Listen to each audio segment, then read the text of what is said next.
Assalamualaikum everyone. Hope you are well by the grace of Almighty Allah. Welcome to my channel Learning English School. Today we are going to learn about future perfect tense. ভিডিওটি খুবই গুরুত্বপূর্ণ এবং আজকের ক্লাসটি ভালোভাবে শেখার জন্য tense সম্পর্কে আমার প্রিভিয়াস যে ক্লাসগুলো আছে সেগুলো ডেসক্রিপশন বক্সে দেওয়া আছে, একটু দেখে নেবেন, তাহলে ক্লাসটি বুঝতে সুবিধা হবে।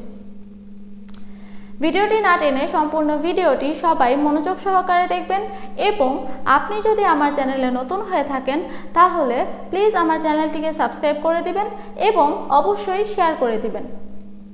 Let's not waste our time and let's get into our main topic, future perfect tense. এই টেন্সটা আসলে কি? এই টেন্সটি হচ্ছে ভবিষ্যৎকালে কোনো একটি কাজ করার সময়কে আমরা বোঝাচ্ছি। এক্স্যাক্টলি বলতে গেলে ভবিষ্যৎকালে কোনো নির্দিষ্ট সময়ে কোনো একটি কাজ হয়ে থাকবে এরকম বোঝালে, অথবা একটি কাজের পূর্বে অন্য একটি কাজ হবে, তখন যে কাজটি অপেক্ষাকৃত পূর্বে সম্পন্ন হবে তখন আমরা ভার্বের ফিউচার পারফেক্ট টেন্স ব্যবহার করে থাকি। আরেকটু যদি আমরা সহজ ভাষায় বলতে চাই তাহলে ভবিষ্যৎকালে দুটি কাজের মধ্যে যে কাজটি অপেক্ষাকৃত পূর্বে সম্পন্ন হবে সেটিকে আমরা ফিউচার পারফেক্ট টেন্সে লিখব এবং পরের কাজটিকে আমরা ফিউচার ইনডিফিনিট টেন্স বা আমরা প্রেজেন্ট ইনডিফিনিট টেন্সও লিখতে পারি। চলুন এই টেন্সটির স্ট্রাকচারটি দেখে নিই। সাবজেক্ট প্লাস শ্যাল হ্যাভ অথবা will have plus V1 plus V1 হবে না, এটা হচ্ছে পারফেক্ট টেন্স, সেজন্য আমরা V3 ব্যবহার করব। খেয়াল রাখবেন সবগুলো পারফেক্ট টেন্সে কিন্তু এই V3 ব্যবহার হবে, V3, এবং কন্টিনিউয়াস টেন্সগুলোতে V1 এর সাথে আইএনজি যুক্ত হবে। এটা সবসময় মাথায় রাখতে হবে যে সবসময় পারফেক্ট টেন্সের ক্ষেত্রে V3 ব্যবহৃত হবে এবং কন্টিনিউয়াসের ক্ষেত্রে V1 এর সাথে আইএনজি যুক্ত হবে। তাহলে V3 অ্যান্ড এক্সটেনশন। টেন্সের ক্লাসগুলো শেষ হলে এর শর্টকাট টেকনিক সম্পর্কে আমরা আরেকটি ক্লাস নেব, যেটিতে আমরা শর্টকাট জিনিসগুলোকে একটি ক্লাসে খুব সুন্দরভাবে বুঝিয়ে দিব। চলুন এবার স্ট্রাকচারটা আমরা কি লিখলাম? সাবজেক্ট প্লাস শ্যাল হ্যাভ অথবা will have plus V3 plus extension. V3টা কি সেটা মনে আছে তো? V3 হচ্ছে ভার্ব এর পাস্ট পার্টিসিপল ফর্ম। তাহলে সে আসিবার পূর্বেই আমি কাজটি শেষ করিয়া থাকিব। দেখুন এখানে দুটি কাজ, সে আসবে এবং আমি কাজটি শেষ করব, দুটি কাজ। তাহলে যে কাজটি আগে করব সে কাজটি আমরা পারফেক্ট টেন্সে লিখব, মানে এই স্ট্রাকচারে লিখব। আই শ্যাল হ্যাভ, আয়ের সাথে আমরা শ্যাল ব্যবহার করি, আই এবং ও এর সাথে শ্যাল ব্যবহার করে থাকি। আই শ্যাল হ্যাভ কাজটি শেষ করিয়া থাকিব। তাহলে কি হবে? এখানে মূল ভার্ব হচ্ছে ফিনিশ, এটার V3 হবে finished. I shall have finished the work before he will come, অথবা he comes, before he comes. দেখুন আমরা কি লিখলাম? সে আসিবার পূর্বেই আমি কাজটি শেষ করিয়া থাকিব। এখানে ভবিষ্যৎকালে আমরা দুটি কাজ করব। দেখুন সে আসিবার পূর্বে মানে সে আসবে, এটি একটি কাজ, এবং আমি কাজটি শেষ করিয়া থাকিব, আমি কাজটি শেষ করব, এটি একটি কাজ। তো এই দুটি কাজের মধ্যে কোন কাজটি আমরা আগে করলাম? দেখুন সে আসিবার পূর্বেই আমি কাজটি শেষ করিয়া থাকিব, তার মানে হচ্ছে আমি কাজটি আগে শেষ করব। তো এই টার্মটুকু আমরা ফিউচার পারফেক্ট টেন্সে লিখব যে সাবজেক্ট প্লাস শ্যাল হ্যাভ অথবা will have plus V3 plus extension. তো আমরা কি লিখলাম? I shall have finished the work, আমি কাজটি শেষ করিয়া থাকিব, বিফোর সে আসিবার পূর্বে, বিফোর হি উইল কাম, অথবা বিফোর হি কামস। তো এই পরের কাজটিকে আমরা ফিউচার ইনডিফিনিটেও লিখতে পারি, আবার প্রেজেন্ট ইনডিফিনিটেও লিখতে পারি, নো প্রবলেম।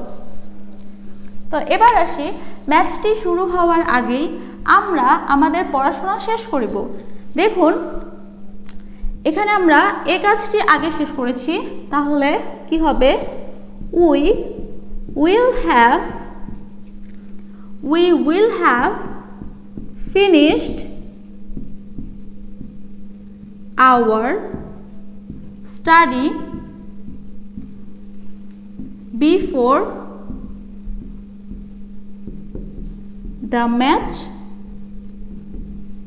begins অথবা will begin অথবা begins ফিউচার ইনডিফিনিটে লিখব আমরা, সমস্যা নেই। দেখুন ম্যাচটি শুরু হওয়ার আগেই আমরা আমাদের পড়াশোনা শেষ করব। আমরা আমাদের পড়াশোনাটা আগে শেষ করব, এই কাজটি আমরা আগে করলাম, এবং ম্যাচটি শুরু হলো, এই কাজটি কিন্তু পরে হলো। তাহলে যে কাজটি আমরা আগে করলাম সেটি ফিউচার পারফেক্ট টেন্সে লিখব। তাহলে কি লিখলাম, we will have finished our study, আমরা আমাদের পড়াশোনা শেষ করলাম, বিফোর দ্য ম্যাচ বিগিনস অথবা the match will begin, future indefinite অথবা প্রেজেন্ট ইনডিফিনিট। তাহলে আমি তাকে ধরার আগেই সে চলে গেল, তাহলে এটা কি হবে, হি হ্যাজ, সরি এটা হ্যাজ হবে না, যেহেতু ফিউচার পারফেক্ট টেন্স আমরা সাবজেক্ট প্লাস শ্যাল হ্যাভ অথবা উইল হ্যাভ লিখব। তাহলে হি উইল হ্যাভ gone away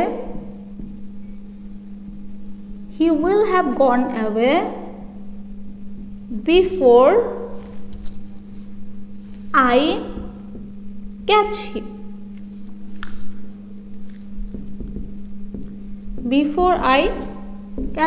দেখুন আমি বললাম আমি তাকে ধরার আগেই সে চলে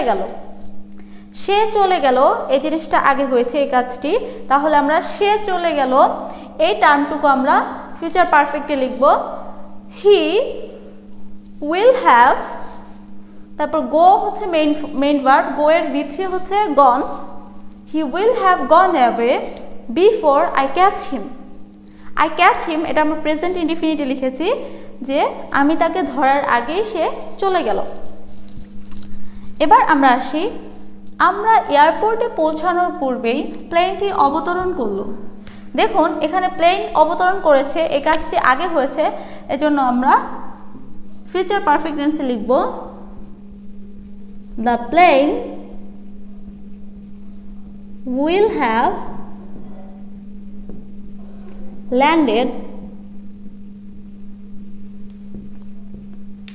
before we will reach the airport.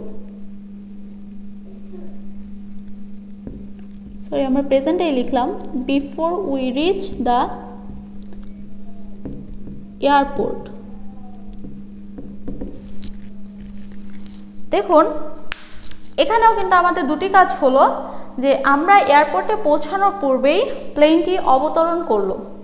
এখানে আমরা এয়ারপোর্টে পৌঁছানোর পূর্বেই, মানে আমরা পৌঁছেছি এটা পরে হয়েছে এবং প্লেনটি অবতরণ করেছে আগে, তাহলে যে কাজটি আগে হবে ভবিষ্যৎকালে সেই কাজটিকে আমরা ফিউচার পারফেক্ট টেন্সে লিখব, এবং যে কাজটি পরে হবে সেটিকে আমরা ফিউচার ইনডিফিনিট অথবা প্রেজেন্ট ইনডিফিনিটে লিখব।